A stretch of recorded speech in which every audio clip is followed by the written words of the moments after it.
Assalamualaikum warahmatullahi wabarakatuh. Halo semuanya. Perkenalkan, nama saya Faradila Aulia Ramadhani Saidina dan rekan saya Nandita Dwi Aulia. Jadi hari ini kami dari kelompok 3 akan mempresentasikan policy paper yang berjudul Peran Kebijakan Pendidikan Non-Formal dalam Mengatasi Pengangguran di Indonesia, Analisis Kesesuaian Keterampilan dengan Kebutuhan Pasar Kerja.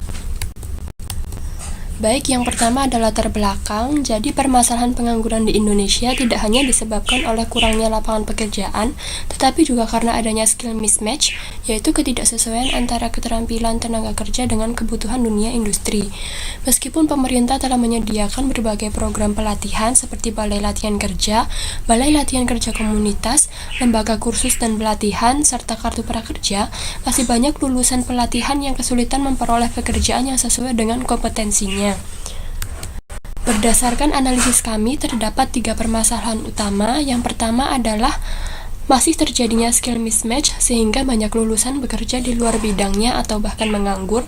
Yang kedua, sistem pelatihan yang belum optimal karena kurikulum seringkali belum mengikuti perkembangan kebutuhan industri. Kerjasama dengan dunia usaha masih terbatas.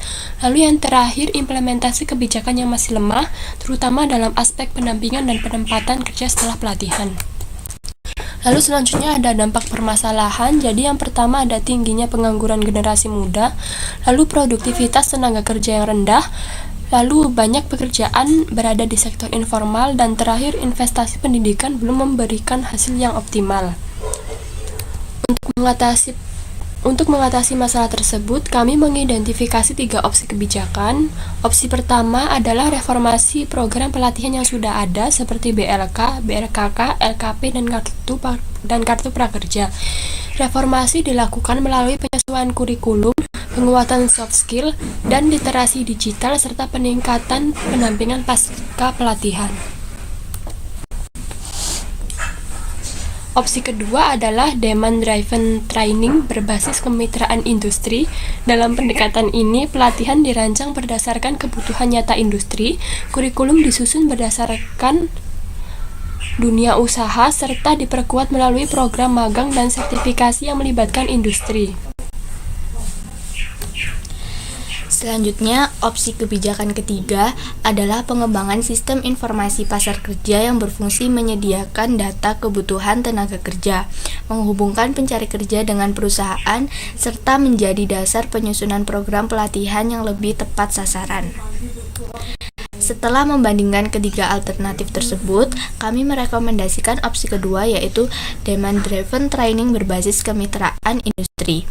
Rekomendasi ini dipilih karena paling mampu menjawab akar permasalahan skill mismatch, dan melalui pendekatan ini, pelatihan dapat disesuaikan dengan kebutuhan nyata pasar kerja sehingga kompetensi lulusan menjadi lebih relevan dan peluang kerja meningkat.